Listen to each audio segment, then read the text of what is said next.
ეს მესამე კრუიზია, რომელიც საქართველოს დროშით გადავწყვეტე მოგზაურობა. ის ჩემი აივანი, ხოლო ეს უკანა ხედი, უკვე მარსელიდან რო გამოვდივართ. ეს საღამოს მზის ჩასვლა ლაინერზე, ზღაპრულია, რა თქმა უნდა, ზღაპრულია მზის ჩასვლა ლაინერზე. შემდეგ ჩემი მეგობრები მოვიძებნე, რადგან მათთან ერთად მინდოდა გამიზიარებინა ეს სილამაზე.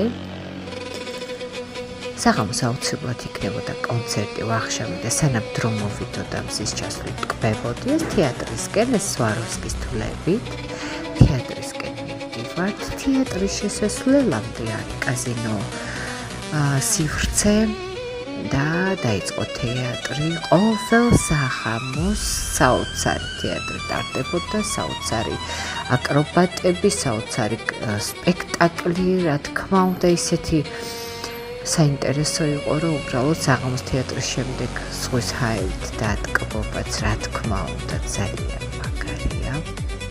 ისევ მეორე დილა, ისევ სხვა ქალაქი, სხვა ქვეყანა, საფრანგეთიდან ახლა იტალიაში გადავედით, ჩამოვედით ქალაქში, ვათვალიერებთ ახლა ჩვენ სხვა და სხვა ქალაქებს. ამ მომენტში ჩვენ დავათვალიერებთ პალერმო, სიცილია, ულამაზესი სიცილია, რა თქმა უნდა, ეს ტურისტებისთვის გათვლილი არა, ეს მოსეირნე ქალაქი, მოედანი, ეს ჩივიტოვეკია, ულამაზესი პეწეწინა ქალაქი, ეს კი გუნდი, რომელიც ვიყავით წესულები 18 კაცი, ეს კი ბოლოს იბიცაზე დავტკბით.